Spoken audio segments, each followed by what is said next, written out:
Dando continuidade à nossa disciplina de Políticas Educacionais e Organização da Educação Básica, vamos falar hoje sobre a Constituição Federal e a LDB, que é a Lei de Diretrizes e Bases da Educação Nacional.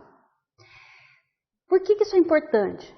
Porque lá na escola, você, enquanto futuro professor, estará diante destas determinações, desses direitos e desses deveres que estão previstos na Constituição Federal e na própria LDB, assim como nos demais documentos relacionados à educação.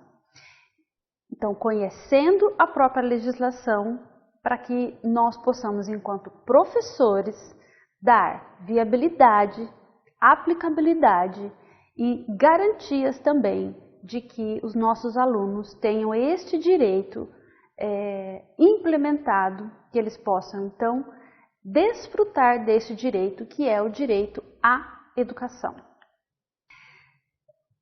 Nós temos questões a serem discutidas. Então, como assim? Nós temos princípios que já estão estabelecidos, diretrizes, fundamentos que estão estabelecidos na Constituição Federal, mas que em muitos momentos da nossa história parecem frágeis. E é muito importante que você, enquanto futuro professor, saiba daquilo que está determinado na Constituição para a educação. Algumas questões fundamentais e essenciais para a discussão da educação é entender a educação como um direito de todo o cidadão. Então, a educação não deve ser vista por um viés assistencialista, de ajuda. Nós temos sim que ajudar a escola, a educação da nação, mas ela é um direito e ela deve ser, e ela é um dever do próprio Estado. Então, quem deve manter e ofertar é o próprio Estado. Aí sim, nós temos a educação como um direito. Por ser um direito, para termos a obrigatoriedade e que ela realmente possa beneficiar a todo cidadão, que possa desfrutar desse direito, ela precisa ser gratuita. Então, a educação pública no Brasil é gratuita. Por isso, nós entendemos que esta educação pública gratuita é um avanço em uma sociedade democrática. Como que nós vamos pensar a educação de todos? Nós somos um país com 210 milhões de habitantes e para garantir o mínimo ou a educação básica dessa população, ela precisa então ser pública e gratuita. Lógico que nós entendemos essa educação e é por isso que nós estudamos e lutamos para que esta educação, e nós fazemos isso aqui no ensino superior, essa educação deve ser de qualidade. Por isso a sua formação precisa ser de qualidade. E também um aspecto importante é a laicidade da educação. Mas, professor, o que é isso? O que é laico? Então, laico, por que nós entendemos a educação laica e por que isso está determinado na Constituição? Porque o nosso Estado é laico. O nosso Estado, diferente de um Estado absolutista, por exemplo, em que o próprio rei tinha uma religião e era a religião oficial de todo o país.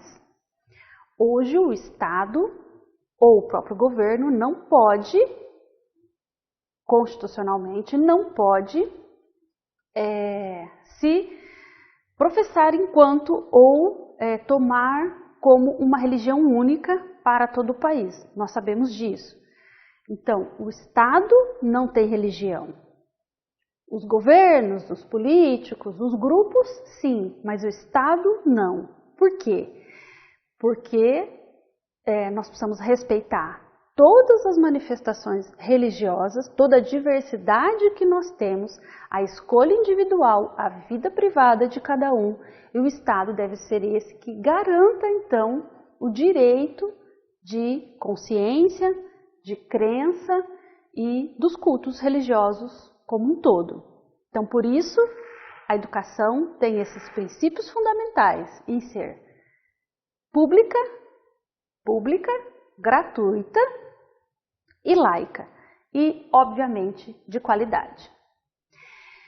Na Constituição, então eu estou falando, sobre a questão da laicidade, por exemplo, porque alguns alunos nos perguntam, professor, eu quero ser professor porque eu quero trabalhar com ensino religioso, porque eu quero falar da minha fé para as crianças, porque eu acho, que isso é a minha missão.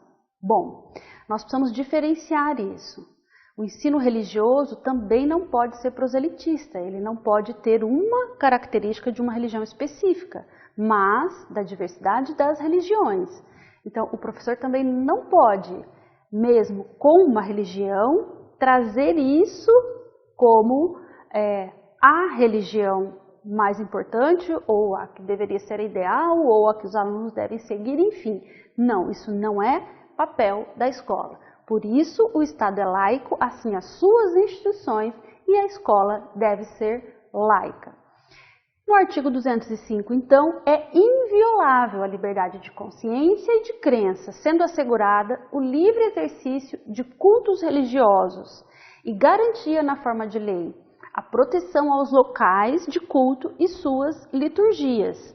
E também não se pode criar distinção de forma alguma, muito menos por religião. Bom, mas você pode pensar assim comigo. Nós temos diversas bancadas e hoje é tão comum, a bancada evangélica, a bancada católica que está no Congresso. Nós temos, isso faz parte da vida pública, mas o que o Estado e o governo não deveria é tomar partido de uma religião apenas em detrimento de outras. É importante que o governo considere todas as religiões e todas as manifestações religiosas.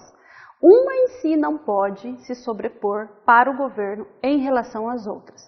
Em diversos momentos da nossa história, governantes tomaram isso para si, utilizando a questão religiosa, utilizando o nome de Deus, por exemplo, em suas campanhas ou no seu próprio governo. Isso aconteceu com o governo de diversos partidos. Nós precisamos fazer essa diferenciação. A religião faz parte da vida dos homens, uns escolhem, outros não têm essa escolha e também precisam ser respeitados. Nós vamos tratar um pouco dos artigos da Constituição Federal que tratam sobre a educação, a partir deste entendimento de que a educação pública deve ser gratuita, obrigatória, gratuita, laica e de qualidade. O artigo 205, eu diria para você fazer um cartaz, colocar no seu quarto, no caderno, enfim, levar isso para você. Porque se nós conseguíssemos garantir o que está aqui no artigo 205, é uma grande conquista democrática de todos nós. A educação é um direito de todos, lembrando que todos envolve qualquer classe social, qualquer raça, qualquer religião, enfim.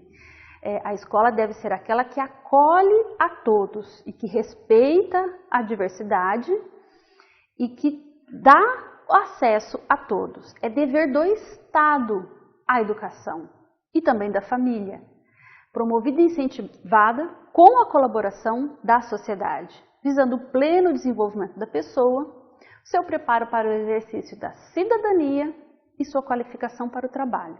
Então, tem duas questões fundantes aqui, tanto a questão do exercício da cidadania e a preparação para o trabalho. A educação não deve tomar nem apenas um aspecto em detrimento do outro, mas os dois aspectos. Então, nós temos a tríade Estado, família e sociedade em relação na contribuição para a oferta da educação e como objetivo da educação descrito no artigo 205, que é o preparo para o exercício da cidadania e a qualificação para o trabalho.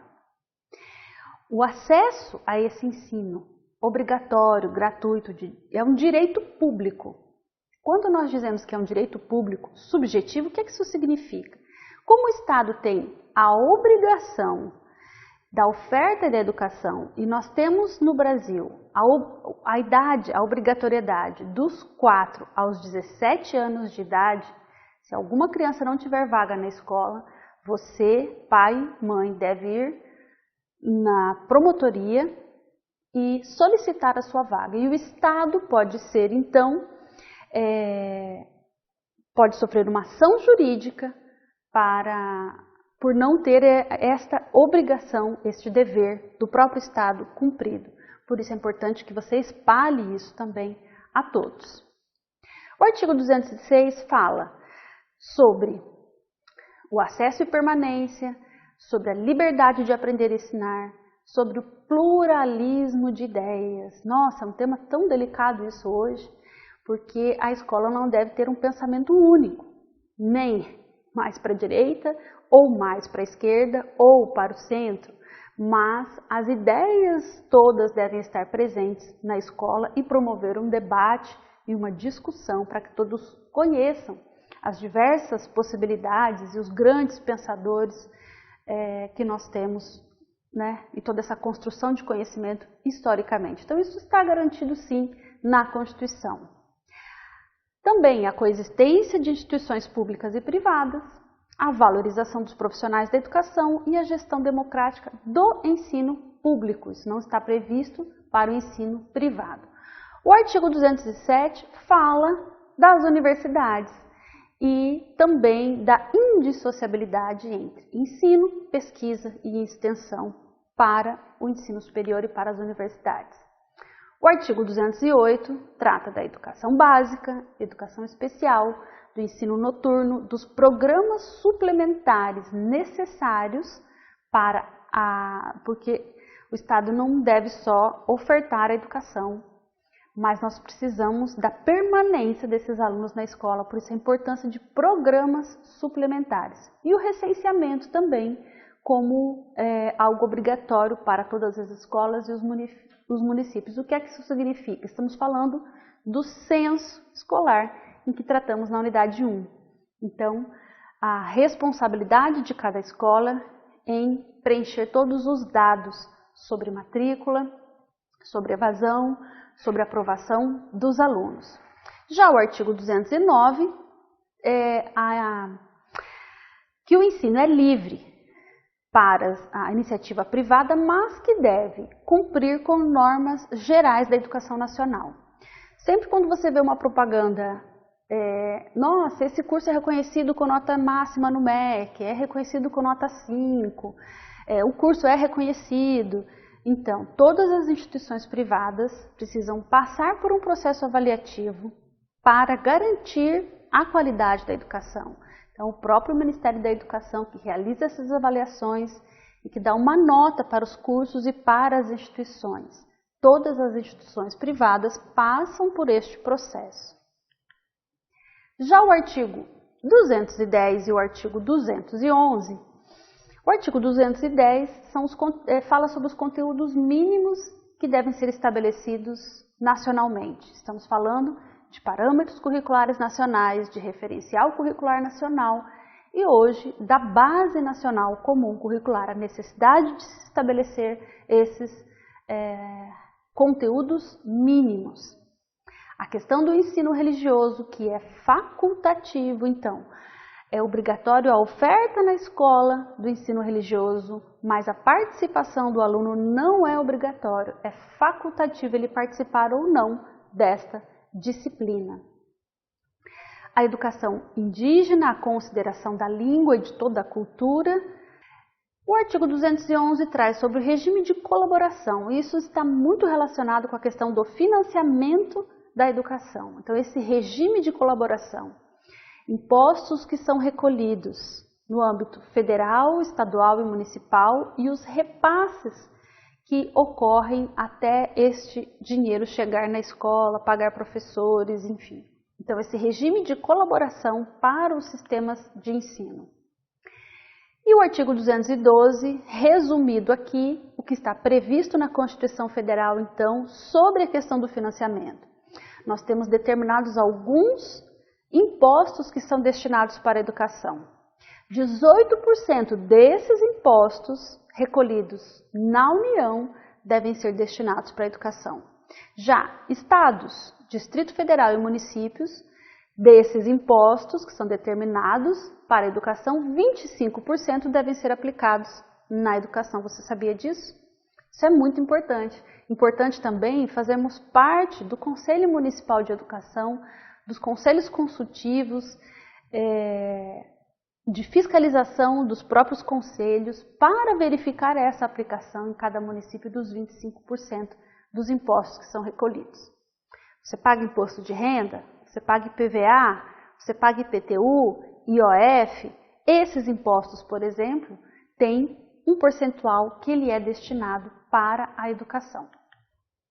Já o artigo 213 fala das escolas comunitárias, confessionais e filantrópicas, da mesma forma que essas escolas estão sob todo o regimento e toda a normativa do Ministério da Educação. O artigo 214, o Plano Nacional de Educação, que é o plano sempre decenal, a cada 10 anos, e que busca então solucionar os problemas em que nós temos na educação no Brasil. Esses artigos, então, a partir do artigo 205 até o artigo 214, que tratam sobre a educação na Constituição Federal, eles são novamente trazidos de uma forma específica na LDB, Lei de Diretrizes e Bases da Educação Nacional, a nossa última LDB de 1996, com diversas atualizações. Então, entendendo esses artigos da Constituição, fica muito mais fácil de compreender os artigos da própria LDB de 96.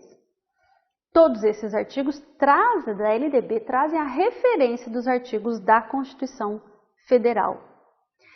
Temos um vídeo do professor Jamil Cury falando um pouco sobre a importância dessa grande lei da educação, que é a Lei de Diretrizes e Bases. Não fique com receio. A LDB não é um livro grosso como aqueles de direito, não. A LDB, depende como você pode fazer a impressão, pode dar aí menos de 30 páginas em um Word, por exemplo, e que tem todos os artigos que versam sobre todos os aspectos da educação e que nós, professores, temos o dever de conhecer. Então, fique com o vídeo do professor Jamil Cury e eu encontro com vocês na próxima aula.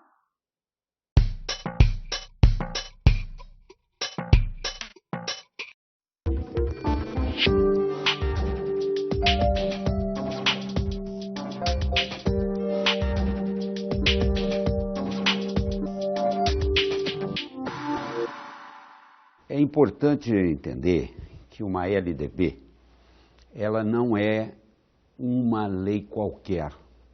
Ela é uma lei que vai desde o estabelecimento de grandes diretrizes, como o próprio nome diz, apontando valores, finalidades, grandes orientações, até chegar em aspectos da organização pedagógica da escola, como, por exemplo, o seu plano curricular.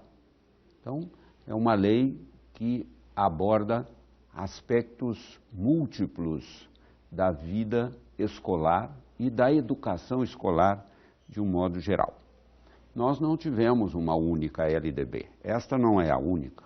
Nós tivemos outra em 1961, a 4024, e que foi reformulada pelo menos 2 vezes, com a 5692 em 1971 e a 7044 em 1982. Assim que esta lei, ela trouxe alguns avanços importantes.